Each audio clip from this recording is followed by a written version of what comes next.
rêvez d'une nouvelle maison, d'un investissement sûr ou de simplifier la gestion de vos biens?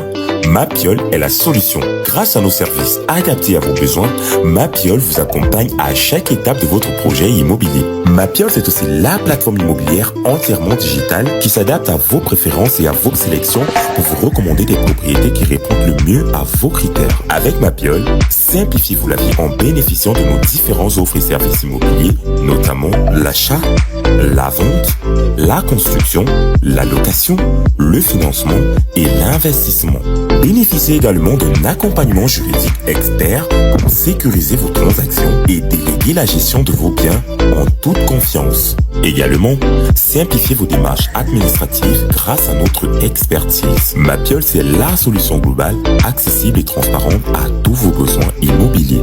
Mapiol, l'immobilier en un clic.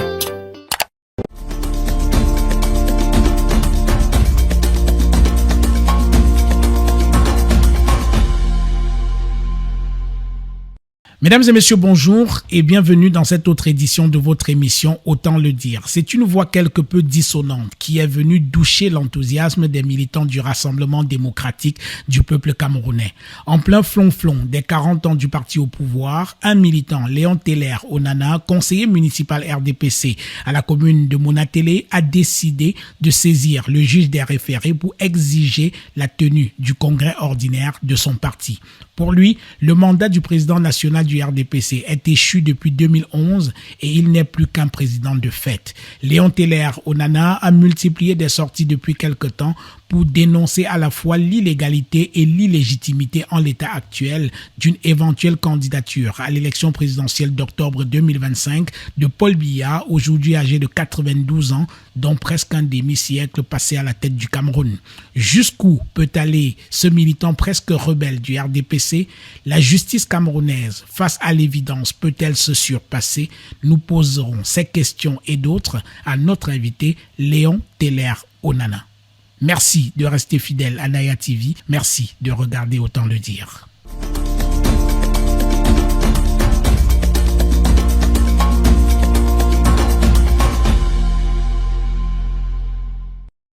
Léon Teller Onana, bonjour. Bonjour Jean-Bruno, bonjour à vos millions de téléspectateurs et bonjour au peuple camerounais et à ceux qui vont nous écouter à travers le monde. Pourquoi avez-vous assigné le RDPC, le parti auquel vous appartenez, devant le juge des référés? Tout simplement pour le respect des statuts. Vous avez peut-être le souvenir que j'ai longtemps appelé le président national de notre parti à tenir un congrès, tout simplement, d'abord pour des questions de rajeunissement de la hiérarchie de notre parti et aussi pour permettre à ce qu'il y ait un débat interne sur l'orientation à la fois du Cameroun, parce que nous gérons le pays depuis pratiquement 43 ans et c'est important pour un parti politique de faire son propre bilan. Ce que nous sommes en train de faire rentre en droite ligne de ce que le président lui-même a dit que la jeunesse devait oser et nous sommes en train d'oser parce que nous estimons que chaque génération a ses propres défis à relever. La nôtre aujourd'hui a ses propres défis et je peux comprendre que ceux qui ont traversé le temps avec le président, c'est-à-dire ceux qui sont partis de l'UNC pour le RDPC, n'ont peut-être pas réactualisé leur logiciel mental et c'est sur je me suis fondé donc sur cela en m'appuyant entre autres également sur les statuts du parti pour dire que si on veut évoluer, surtout pour 2025, et pour la suite, et pour l'héritage du président, on est dans l'obligation de respecter les statuts du parti pour éviter un hold-up à l'intérieur même de notre propre parti. Parce qu'il y a des aînés qui ont des tendances à vouloir faire un double parcours. Et ce que nous n'allons peut-être pas apprécier, nous, de la nouvelle génération. Dans votre assignation en référé, vous dites que Paul Biya, votre président national, n'est plus qu'un président de fait. Effectivement, tout simplement parce que depuis le dernier congrès en date, c'était tenu en 2011. Et si vous avez lu la dernière sortie du secrétaire général du comité central du RDPC, il l'a bien précisé que c'est depuis 2016 que le bureau politique s'est réuni, encore que j'ai demandé à avoir également les fiches d'émargement qui prouvent que ce bureau politique s'est effectivement tenu et me prouver également que ça rentre en droite ligne avec les règles, le règlement qui appelle justement ce bureau politique-là à se tenir. Parce que c'est important de savoir que au RDPC, il y a un quorum qu'il faut atteindre pour que les décisions du bureau politique puissent être validées, valables. Et au-delà de cela, le bureau politique ne peut pas s'auto-saisir indéfiniment. Ça veut dire que le bureau politique ne peut pas décider d'ignorer, de convoquer un congrès tout simplement parce qu'elle a le droit de proroger ou d'abroger un mandat. Et donc, nous sommes allés sur ce principe. C'est pour ça que j'ai privilégié le dialogue, c'est-à-dire j'ai privilégié la discussion. Malheureusement, c'est le silence. Donc, j'ai donc sollicité l'intervention du juge des référés justement pour qu'il puisse désigner un mandataire ad hoc qui permettra à ce qu'on puisse organiser ce congrès. Et pas seulement l'organiser, mais inscrire des points essentiels à l'ordre du jour. Alors, le dernier congrès ordinaire du RDPC, effectivement, vous le dites, c'était en 2011 et selon vos statuts, le congrès se tenir tous les 5 ans. Alors, organiser un congrès pour un parti relève de la routine. Toute organisation qui se respecte, organiser un congrès relève de la routine. Pourquoi au RDPC cela devient-il une affaire aussi complexe ? Je ne dirais pas que l'affaire est complexe. Je pense c'est une question de volonté, en fait. C'est une question de volonté. Nous sommes à une étape. Il n'y a pas que le RDPC qui est dans cette situation. Il y a plusieurs partis où la transmission de pouvoir soit pas sexuellement, je vais dire maritalement transmissible, ou alors d'autres quittent ce schéma-là pour carrément ne pas respecter les textes. Nous avons l'obligation au RDPC de respecter les statuts et nous de la jeune génération, parce que je tiens à préciser que la voix que je porte est celle de la nouvelle génération. Elle est celle d'une autre classe de jeunes, pas seulement du RDPC, mais du Cameroun, qui pensent qu'on peut faire la politique autrement, qu'on peut faire les choses clairement, en respectant les règles que nous avons nous-mêmes librement souscrits. Il s'agit aussi de préciser que ce dernier congrès qui s'est tenu en 2011 aurait pu se tenir quelques années plus tard, c'est-à-dire 5 ans plus tard. On peut admettre qu'il y a eu la crise, les événements de Boko Haram, il y a eu un certain nombre de choses, mais si nous sommes allés à l'élection de 2018, c'est-à-dire 2 ans après la prorogation du mandat par le bureau politique, comme le secrétaire général l'a confirmé, ça veut dire que on peut également, avant d'aller aux élections de 2025, tenir un congrès qui nous permettra de dégager un candidat et de redéfinir à la limite, si jamais le débat est porté également sur ce principe-là, de définir une autre orientation de la politique qui gouverne notre Cameroun, c'est-à-dire la manière dont on va gouverner. Parce que le congrès, c'est pas seulement élire des responsables, c'est également de débattre, de faire un bilan, de voir ce qui a marché, ce qui n'a pas marché, et également de pouvoir adopter une position qui nous donne le privilège ou alors les coudées franches pour servir les Camerounais. C'est ça dont il est question. Oui, alors, mais organiser un congrès pour un parti politique, cela relève quand même de l'ordinaire du fonctionnement d'un parti politique. Et on voit bien qu'au RDPC, il y a comme une réticence à pouvoir organiser une telle chose. C'est quoi le blocage? Ou alors quels sont les enjeux? Je pense que les choses sont assez simples, monsieur Jean-Bruno Tagne. Oui. Il y a 2 générations au sein de notre parti. Il y a la nouvelle, cette génération à laquelle j'appartiens, et l'ancienne génération. L'ancienne génération a traversé le temps. C'est comme notre opposition aujourd'hui. Si vous voyez les figures, entre guillemets, titulaires, en tout cas emblématiques de notre opposition, c'est des personnes qui ont traversé le temps avec notre président. À ce moment-là, je sais que beaucoup auraient, comme on dit toujours, la jeunesse est l'avenir, mais moi je ne crois plus à cette farce tout simplement parce que ce n'est pas à 40 ans ou à 50 ans qu'on deviendra le présent du Cameroun. Quand on sait que ces aînés-là, pour certains, ont eu des postes de responsabilité, ont contribué à la construction du Cameroun à 26 ans. Alors nous également, je peux comprendre pour beaucoup, ils ont pris la petite d'être à certains postes. Il y a certains qui peuvent confondre même les fauteuils qu'ils occupent en propriété privée. Je peux comprendre ça. Mais le problème ici, il s'agit de la vie d'une génération. Il s'agit de la vie d'une nation. Donc, Oui. C'est simplement une question de volonté. Et maintenant, nous tournons vers la justice parce qu'on estime que nous avons une justice au Cameroun qui peut dire du droit, qui peut nous aider à se démêler de toute cette situation. Nous n'avons rien contre les aînés. Il faut bien que ça soit précisé. C'est pas une question on n'est pas là. Ça ne concerne pas les personnes. Nous sommes juste pour le respect des statuts, pour la tenue d'un congrès, qu'il y ait un débat interne avant l'élection présidentielle qui nous permettra à court terme de définir, de dégager à la fois un candidat à l'élection présidentielle et deuxièmement de donner une autre vision. Le libéralisme communautaire a fait son chemin. Il faut y aller au-delà, peut-être, si jamais on s'entend sur ce principe-là. Maintenant, si d'autres pensent qu'il faut rester à ce stade-là, on y restera. C'est la loi de la majorité et cette majorité appelle à la tenue d'un congrès.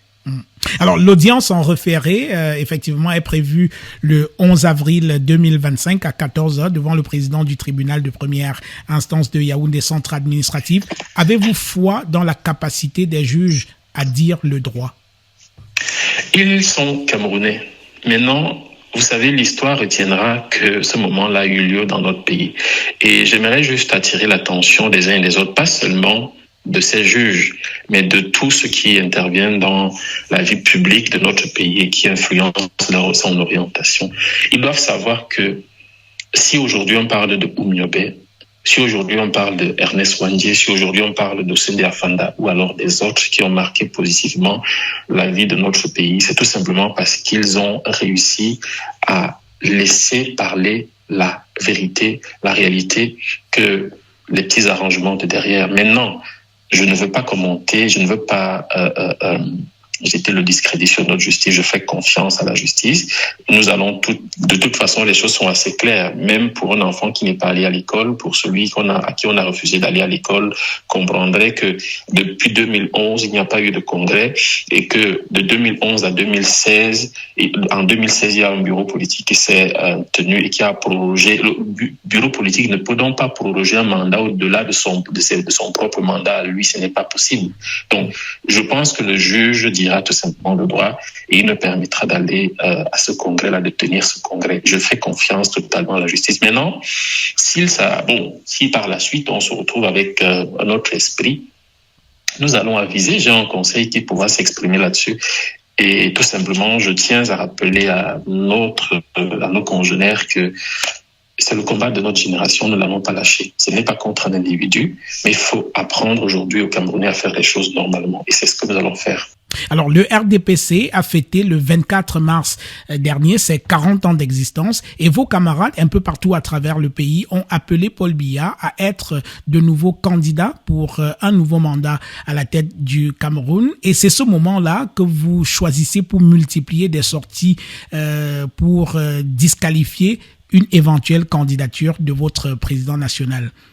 On vous a envoyé. Personne ne m'a envoyé. Alors, je vais vous expliquer quelque chose. Les chiffres parlent d'eux-mêmes. Vous avez évoqué 40 ans, n'est-ce pas?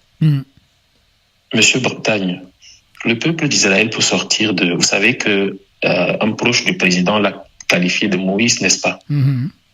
Je vais m'appuyer sur ça. Moïse a fait 40 ans. Il a sorti le peuple d'Israël de chez Pharaon. Il a ouvert la mer Rouge.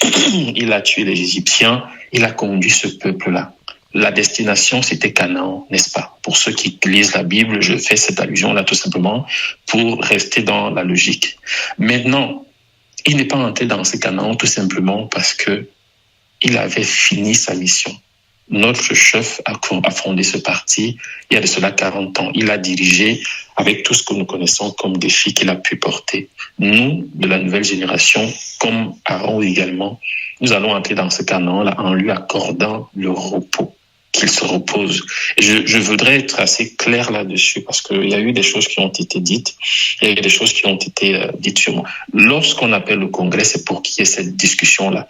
Les gens se cachent derrière des faux semblants pour ne pas aborder la question. Il y a tous ceux qui ont emmagasiné des fortunes qui forcément se préparent à ce moment-là. Je pense que après 40 ans, si on ne peut pas tenir un congrès, si on ne peut pas être en mesure d'aller se reposer, discuter et tout, parce qu'il ne s'agit pas du président. Le président, je pense que, comme je vous ai dit au début de l'entretien, qu'il ne s'est pas encore prononcé. Oui. Et ça, il ne voyait pas le président derrière ces appels et tout ça. C'est ces gens qui appellent. Je ne sais pas si vous avez vu un jeune qui chôme et qui a fait appel à la candidature du président. Les jeunes qui demandent au président de se représenter, ce sont ceux qui bénéficient de certains privilèges.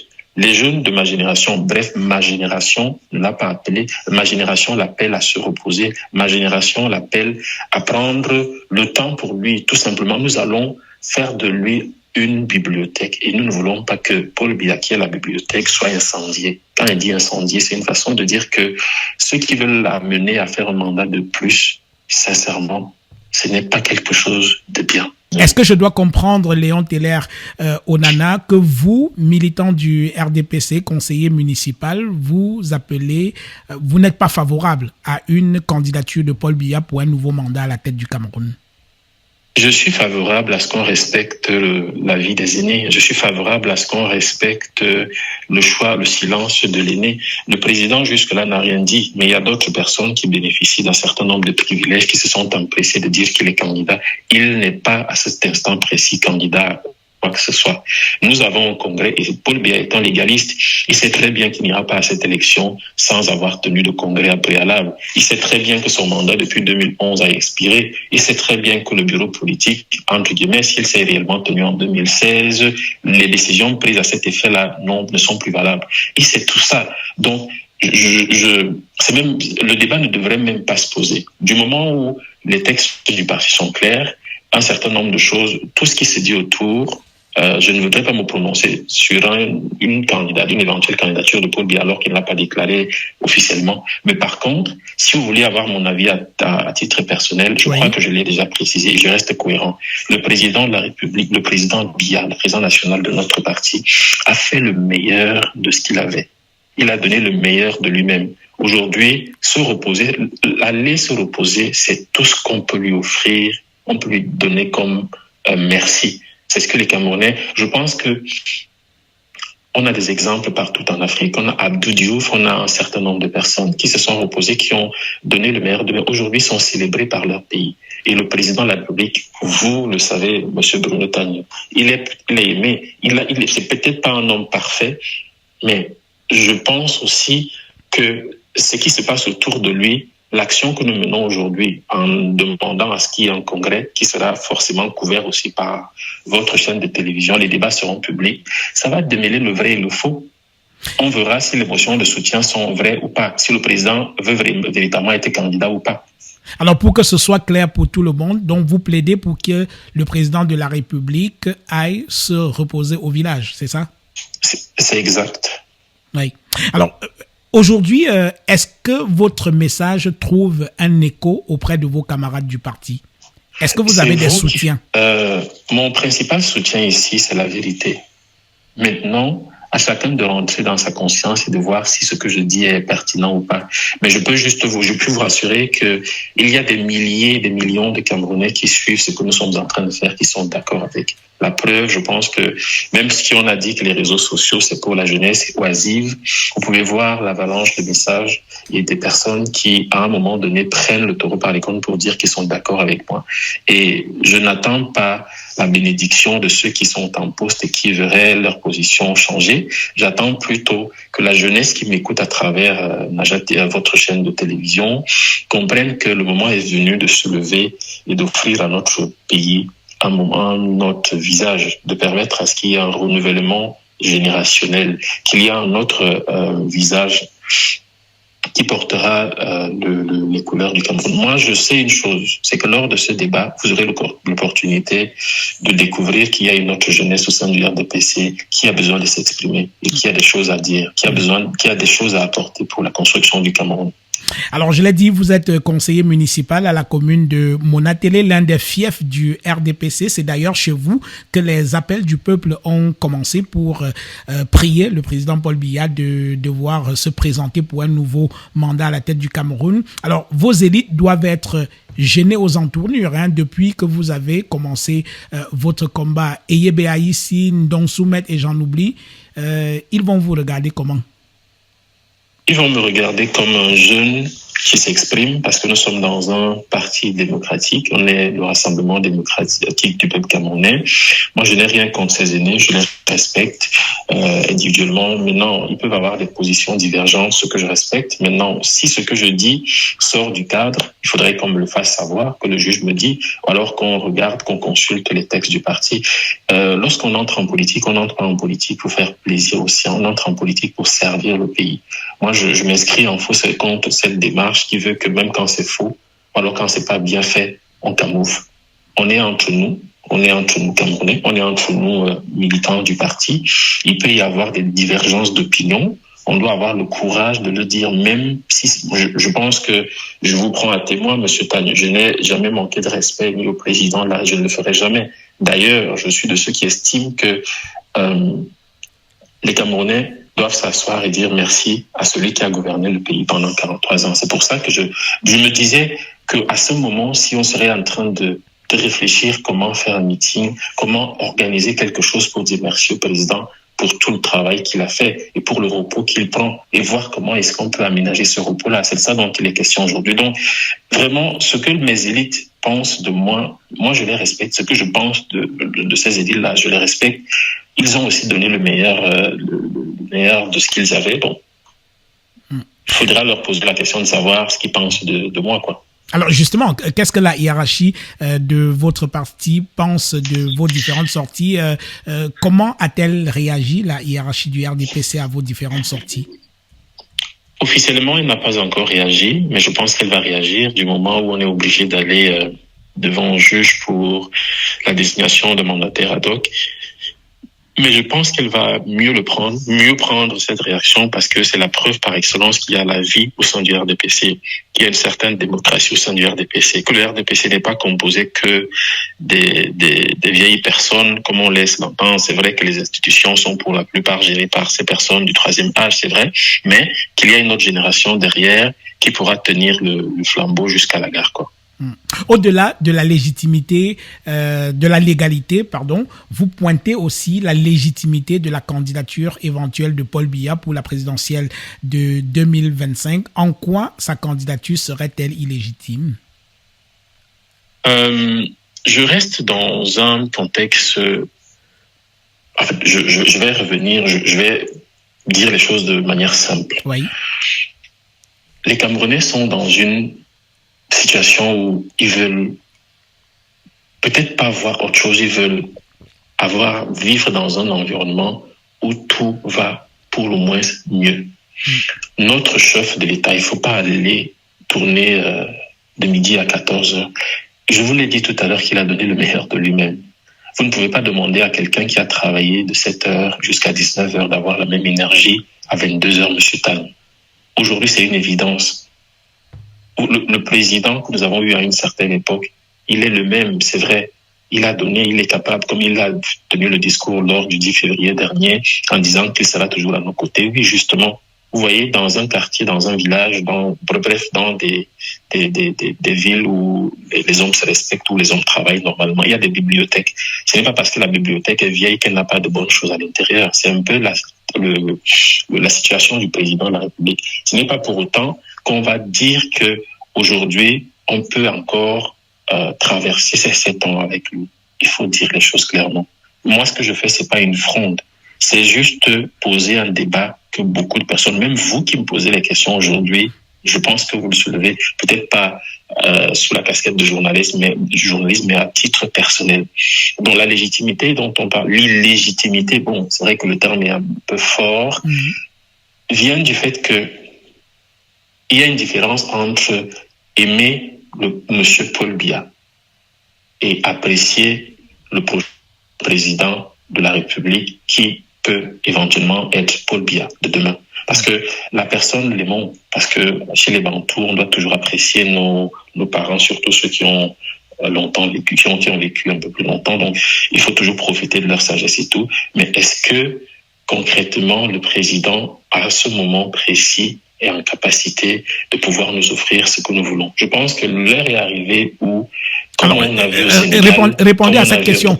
Alors, répondez à cette question. Est-ce qu'il est en capacité de pouvoir continuer? Vous pensez que... C'est à lui de répondre à cette question, tout simplement parce que Si je dis qu'il n'est pas en capacité, il me dira que je mène mes activités, je signe des documents tous les jours. Donc, je pense pour l'instant, il est encore le président de la République. S'il juge nécessaire, s'il pense que ses forces lui permettent de continuer, c'est à lui de répondre. Mais moi, je le dis tout simplement parce que c'est aussi pour soulager le poids des responsabilités qu'il porte tout seul depuis des années. Je le dis dans ce sens-là et je m'arrête à ce stade-là parce que s'il décidait, là, à ce moment précis, il peut décider de continuer, c'est son choix. Et maintenant, le peuple donnera son verdict et tout le reste. Maintenant, à ce qui me concerne, si vous me posez la question en tant que Léon Teller-Onana, il faut dire les choses clairement. Je lui donnerai le conseil de prendre du repos et de choisir même l'un des palais au Cameroun, d'aller s'installer là-bas librement parce que ça aussi, ça fait partie des choses qu'on doit pouvoir changer. Que le président, lorsqu'ils arrêtent le travail, qu'on puisse leur accorder des endroits où ils peuvent aller, où le peuple peut même continuer à aller les consulter. C'est un peu ça. À supposer que les hiérarques de votre parti vous comprennent et décident enfin d'organiser un congrès ordinaire du RDPC, est-ce que vous pensez qu'il y a des gens qui ont du cœur au sein du RDPC pour challenger le président national actuel? S'il y a eu des gens, si nous avons appelé au congrès, ça veut dire qu'il y a des gens aussi qui peuvent également proposer notre vision, proposer un autre chemin. Ça veut dire qu'il y a de la vie au sein du parti. Ça ne se voit pas beaucoup, vous voyez la vie là où? Je suis l'exemple de cette vie-là, Monsieur Tagne. Oui. Je pense quand même que jusqu'à preuve de contraire, même si c'est ma voix qui porte, il y a d'autres voix qui parlent. Peut-être que vous ne connaissez pas, mais je vous assure qu'il y a des gens qui n'ont peut-être pas l'opportunité de vous avoir au téléphone ou alors d'être avec vous en face, de pouvoir participer à cette émission comme je le fais aujourd'hui, à cet entretien. Il y a des jeunes qui pensent également comme moi, qui estiment qu'on peut donner un autre visage au RDPC, que le RDPC peut prendre notre chemin pour continuer à servir les Camerounais, le peuple camerounais. Donc, s'il y a congrès demain, je vous assure que les choses ne sortiront pas comme la copie de 2024 ou le 2025 actuel ne sera pas celle qui sortira à l'issue de ce congrès. Est-ce que vous pensez que c'est un peu ce bouillonnement en interne qui fait peur à ceux qui sont chargés d'organiser ce congrès? Ils ont peur de la concurrence? Justement, je vous ai dit qu'il y a beaucoup qui ont traversé le temps avec le président de la République et qui ont nourri l'idée de pouvoir occuper également sa place.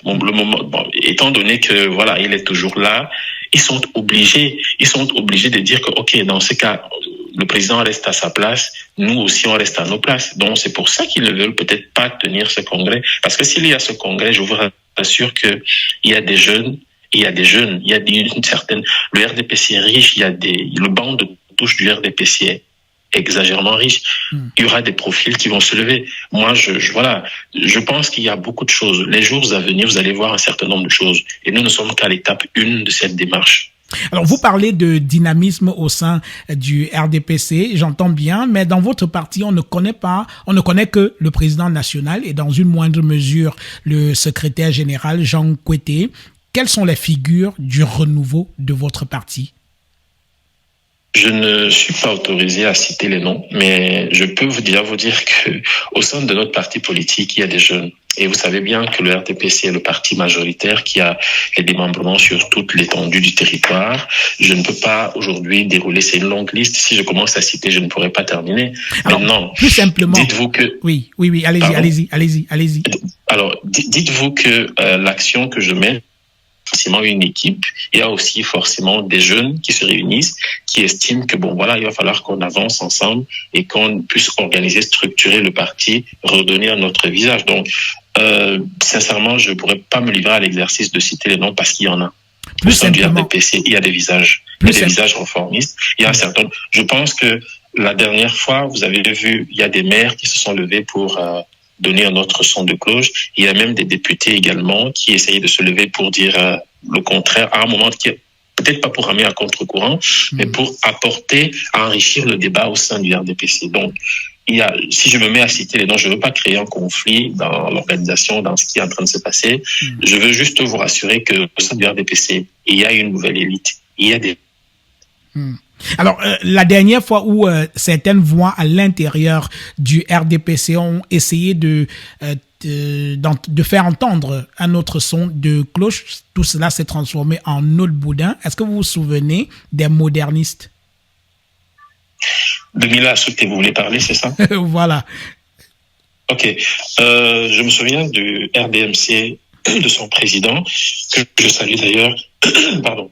C'est un homme qui a servi aussi le Cameroun, qui a donné le meilleur de lui-même. Maintenant, les modernistes, c'était à une époque, et je respecte le combat. Et vous n'avez pas peur que l'initiative, voilà. Et vous n'avez pas peur que l'initiative dont vous êtes en quelque sorte le porte-flambeau aujourd'hui finisse en eau de boudin comme l'histoire des modernistes au sein du RDPC? Vous vous souvenez, à cette époque-là, il y avait, c'était en quelle année, Monsieur Tania? Je pense que c'était au mi-temps des années 2000. Hein. Alors, nous sommes en quelle année, Monsieur Tania? Nous sommes en 2024. Combien d'années sont passées? Plus de 25 ans. En tout cas, plus de 10 ans ou 15 ans, parce que la dernière en date, c'était en 2011. J'ai eu Monsieur Assouté en 2011-2010. C'est quelqu'un que je respecte, que j'apprécie également. Mais partant même de 2010 jusqu'en 2025, c'est combien d'années? C'est beaucoup d'années. 2010 ou 2011 n'est pas 2025. Vous comprenez? Aujourd'hui, le chef de l'État a, comme je vous l'ai dit, je pense que je suis assez clair, il a donné le meilleur de lui-même.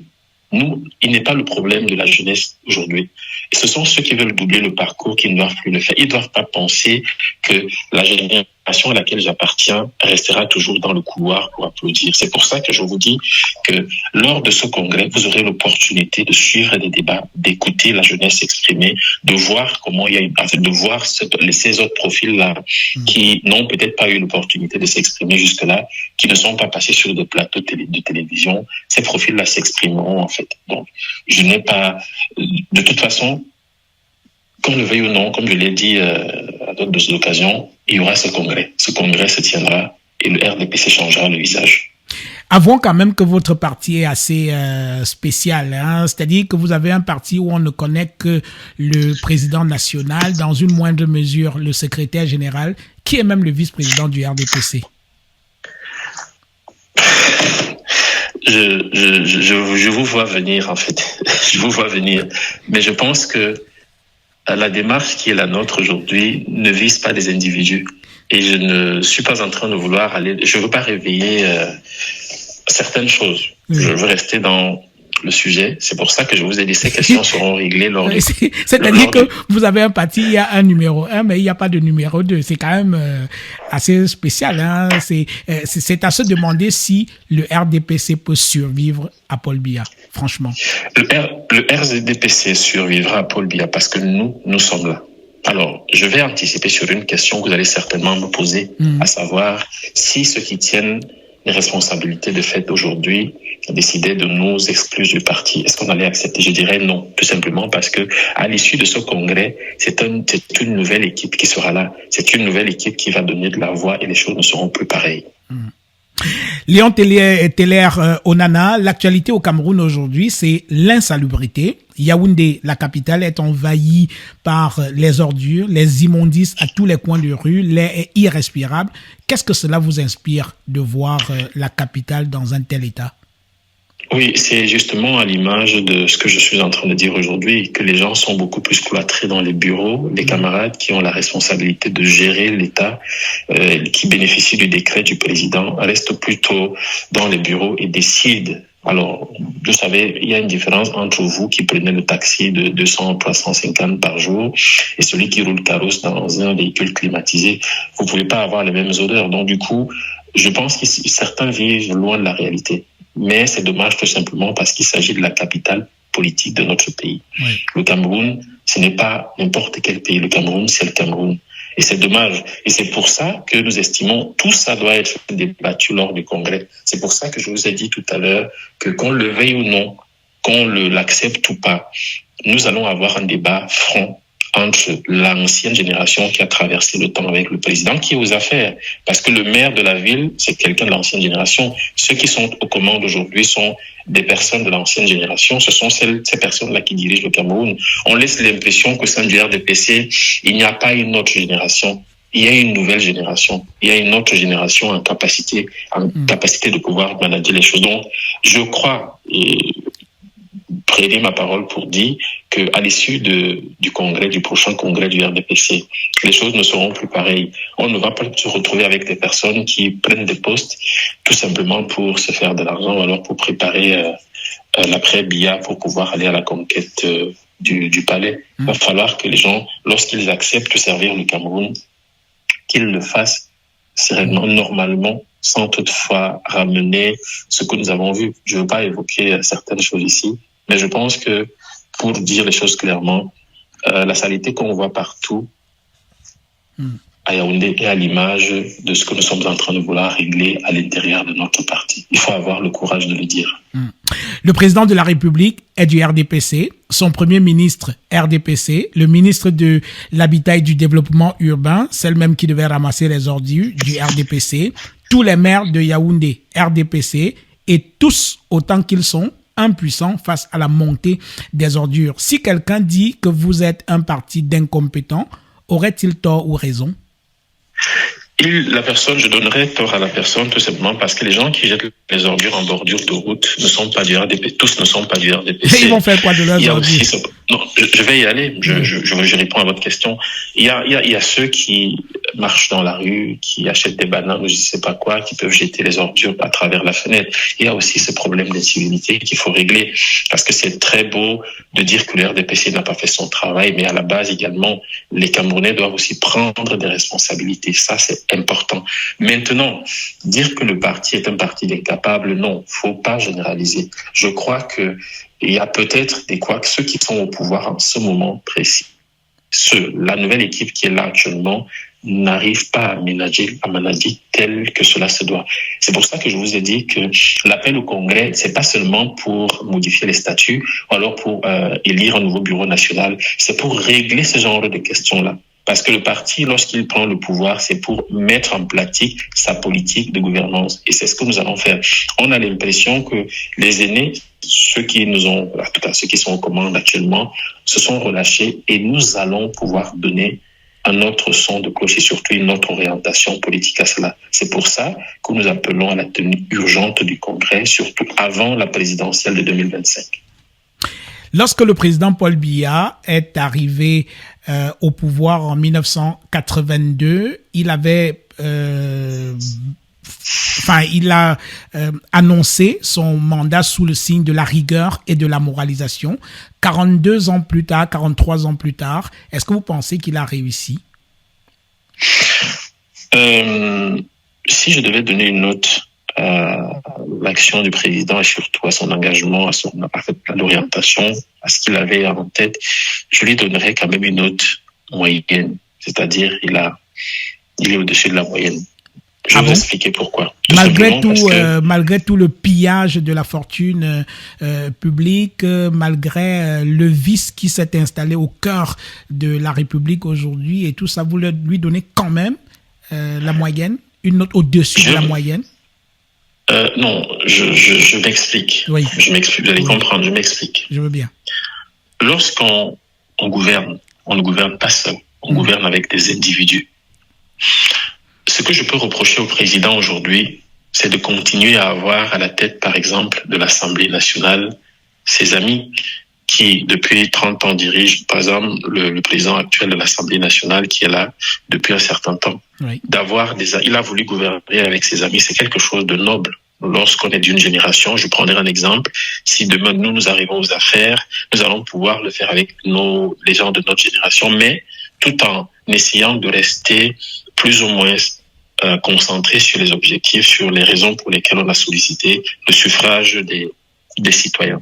Maintenant, est-ce qu'on peut dire que ce qui s'est passé est à mettre à l'actif du président? Oui, tout simplement parce qu'en tant que premier Camerounais, c'est à lui qui revient de réguler la vie de la nation. Et je voudrais aussi pointer du doigt le fait que individuellement, les Camerounais ont profité du fait que notre pays, comme tous les autres pays en Afrique, ne bénéficiait pas d'une certaine façon de la légitimité populaire, parce que beaucoup de fois, pour ceux qui connaissent, les pays comme le nôtre sont sortis de la France-Afrique. Je ne sais pas si c'est même sorti de la France-Afrique ou pas. Il y a de cela quelques temps. Donc le pouvoir n'émanait pas forcément du peuple. Et donc, du coup, il fallait toujours prendre quelque chose pour s'assurer des bonnes grâces de certaines personnes. Bon, du coup, ce que j'aimerais ici préciser est que cet aspect a également joué dans la marche de notre pays, dans le magistère de Paul Biya. Maintenant, est-ce que je devrais le dédouaner? Je dirais non. Il y a des choses qui n'ont pas été bien faites, mais il y a aussi d'autres choses qui ont été bien faites. Que vous le vouliez ou non, Monsieur Tagne, aujourd'hui en Afrique, lorsqu'on parle des intellectuels, on fait allusion aux Camerounais. Quand on parle des brillants en Afrique, on fait allusion aux Camerounais. Quand on parle en matière de sport, on fait allusion aux Camerounais. Accepter qu'on le mette au profit du président, dire que c'est aussi l'âme de ce monsieur-là qui a porté, qui peut, même si vous allez peut-être m'opposer le fait que monsieur Nganou a pris d'autres routes, non, ok, mais toujours est-il que il faut mettre ça à l'actif du président. Pourquoi je le dis? Je le dis tout simplement parce que parfois, c'est lorsqu'on est dans la souffrance qu'on se découvre des nouvelles forces. Il y a des personnes, des jeunes qui ont pris la route de l'Europe à travers le désert, qui sont devenus des grandes personnalités dans le monde aujourd'hui, tout simplement parce qu'ils ont voulu se débarrasser de cette vie de misère qu'on a aujourd'hui au Cameroun. Donc, on peut le mettre à son actif tout simplement parce que ça aussi, ça a été un élément de motivation pour certains.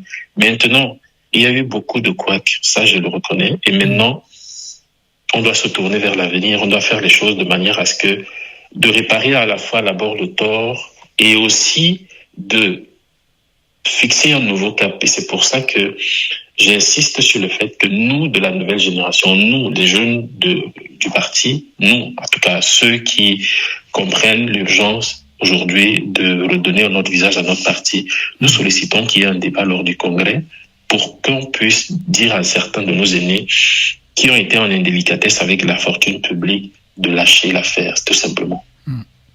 Si le RDPC arrivait à ne pas organiser son congrès comme vous le souhaitez, est-ce que vous démissionnerez du parti pour éventuellement rejoindre l'opposition? Je vais vous dire, on ne quitte pas l'octogone pour aller dans les gradins et croire qu'on va arracher la ceinture. C'est important de préciser cet aspect-là. Maintenant, nous ne sommes pas encore à ce stade parce que je considère que le bureau intérimaire le bureau qui actuellement est un bureau intérimaire, tout comme la présidence comme je l'ai précisé, le mandat a expiré depuis. Du coup, je ne peux pas parler de ce qui n'existe pas pour l'instant. Je vous ai dit tout simplement que le bureau intérimaire qui est là n'est pas en capacité de pouvoir présenter un candidat à l'élection présidentielle. Il faut un congrès, et c'est ce congrès qui décidera de qui. Maintenant, à l'issue du congrès, si c'est une autre équipe qui est à la tête et que cette équipe-là décide de me sortir du parti, tout simplement, on avisera. Ça, c'est un autre aspect. Maintenant, pour l'instant, la question ne se pose pas. On a un bureau qui n'est plus dans sa capacité légale et légitime de pouvoir prendre des décisions, de pouvoir engager le parti dans cet exercice qui va arriver en 2025. Il faut tenir le congrès. Si le congrès n'est pas, on avisera le moment venu. Je vais vous appeler et je vous dirai ce qu'il faut faire, en fait. C'est ce que je ferai. Ah oui, en fait, votre démarche, pour bien comprendre, consiste à éviter que la candidature du RDPC soit purement et simplement rejetée par le Conseil constitutionnel, c'est ça? Évidemment, au-delà de cela, il y a aussi un problème de crédibilité au niveau de la base. Parce que, vous savez, la base, les renouvellements des organes de base ont été effectués. Mais maintenant, pourquoi est-ce que les renouvellements des organes de base peuvent être faits, mais pas le bureau national? Il y a cette crise de confiance-là que je voudrais éviter, que nous voulons éviter, pour que la base ne se sente pas tout le temps en train d'être sollicitée alors que le bureau national reste inamovible. À un moment donné, il va falloir qu'on fasse bouger les lignes. Alors, Léon Teller Onana, nous allons sortir de cette interview. Quel est le message que vous souhaiterez passer à vos camarades du parti au sujet de la démarche que vous avez engagée depuis quelque temps? Alors, c'est une belle question. Je vais vous expliquer, je vais peut-être prendre un peu plus de temps parce que ce que je profite, je sais que vous êtes beaucoup suivis. Il y a beaucoup de choses que j'aimerais dire à mes camarades, surtout à ceux qui ont compris quelle était la logique de notre démarche. J'aimerais premièrement dire à nos camarades que le fait de saisir un juge, parce que ça a été mal interprété, je n'ai pas saisi le juge pour mettre le parti en difficulté. J'ai saisi le juge pour donner l'opportunité au parti d'éviter justement un certain nombre de pièges qu'on pourrait lui opposer le moment venu. J'ai saisi le juge pour donner la possibilité à ma génération de pouvoir s'exprimer lors du congrès et à la fois de dégager aussi quelqu'un qui pourra sortir un autre visage éventuellement. C'est mon souhait, ça c'est un souhait personnel et c'est le souhait aussi des milliers de jeunes de notre parti de pouvoir dégager un autre candidat, c'est-à-dire que quelqu'un notre porte-flambeau pour le RDPC. Maintenant, je sais qu'il y a beaucoup d'informations qui circulent. Le débat ici est celui du respect des statuts. Tout autre débat, c'est juste autre chose. J'aimerais donc que mes camarades du RDPC, camarades et sympathisants, et même l'ensemble des Camerounais, prennent cette démarche comme une démarche utile pour pour la bonne marche de nos institutions, parce que c'est le RDPC qui dirige le Cameroun, c'est le RDPC qui est au pouvoir en ce moment précis, et il faut le dire clairement, c'est le seul parti qui est représenté sur toute l'étendue du territoire. Si ce parti est fragile, il y a de fortes chances que cela affecte le fonctionnement de nos institutions et la marche de notre pays. Et j'aimerais que les aînés qui vont nous écouter comprennent cela et qu'ils puissent se plier. Organiser un congrès ne demande pas grand-chose. Nous avons des instances, nous avons un parti très structuré. Il suffira tout simplement de convoquer des personnes adéquates et de le faire calmement. Les choses iront comme on le veut. Donc, je rassure déjà aussi ma génération, mes congénères, en leur disant que ce combat que nous avons engagé, nous allons le mener jusqu'au bout. C'est entendu, on en reste là. Léon Teller Onana, merci. C'est moi qui vous remercie. Mesdames et messieurs, je vous remercie d'avoir regardé cette autre édition de votre émission Autant le dire. Je vous donne rendez-vous la semaine prochaine avec un autre invité et ce sera avec le même plaisir.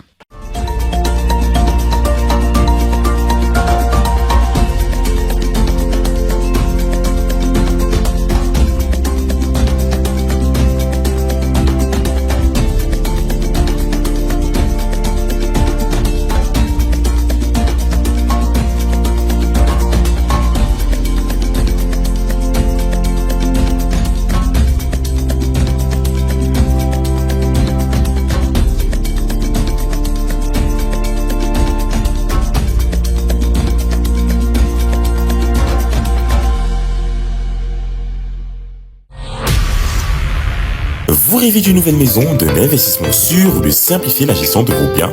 Mapiol est la solution. Grâce à nos services adaptés à vos besoins, Mapiol vous accompagne à chaque étape de votre projet immobilier. Mapiol, c'est aussi la plateforme immobilière entièrement digitale qui s'adapte à vos préférences et à vos sélections pour vous recommander des propriétés qui répondent le mieux à vos critères. Avec Mapiol, simplifiez-vous la vie en bénéficiant de nos différentes offres et services immobiliers, notamment l'achat, la vente, la construction, la location, le financement et l'investissement. Bénéficiez également d'un accompagnement juridique expert pour sécuriser vos transactions et déléguer la gestion de vos biens en toute confiance. Également, simplifiez vos démarches administratives grâce à notre expertise. Mapiol, c'est la solution globale, accessible et transparente à tous vos besoins immobiliers. Mapiol, l'immobilier en un clic. Nous avons pensé. Pour mieux répondre à vos attentes, nous avons réussi le standing.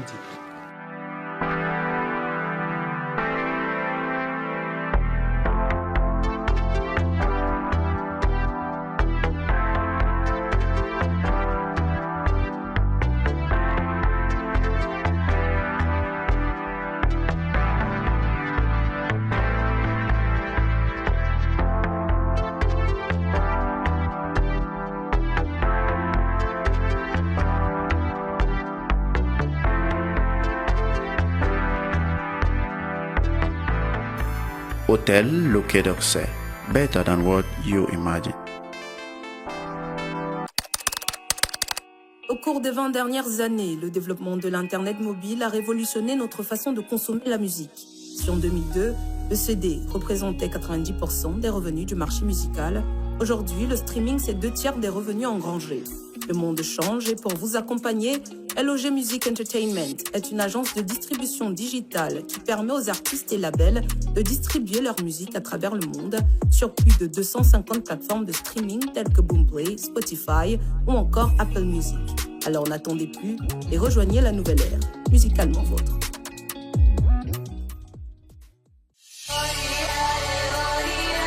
Hôtel Noubou International. Situé à quelques minutes de l'aéroport international de Douala, l'hôtel Noubou International est un complexe de 2 hôtels haut standing situés dans les quartiers d'affaires de la ville de Douala. Noubou International Hôtel de Bonapriso et Ngodi Aqua vous offre l'assurance de passer des moments inoubliables dans ses suites luxueuses et confortables. Ses chambres calmes et élégantes. Ses prestigieuses salles de conférences et de banquets avec une vue imprenable sur la ville. Une salle de remise en forme équipée du matériel de technologie récente. Des espaces nav et restaurants avec des menus variés et un large choix des cocktails disponibles pour vous permettre de passer des moments uniques. Bénéficiez d'une connexion internet rapide et gratuite ainsi que d'une navette aéroport disponible 24h/24. Noubou International Hotel s'impose par son style contemporain et sa touche particulière pour répondre aux besoins de la plus exigeante des clientèles. N'hésitez plus, faites confiance au groupe Noubou International Hotel. Pour plus d'informations, visitez notre site www.noubouinternationalhotel.com ou contactez-nous au 233 42 03 31. Noubou International Hotel. A touch of class.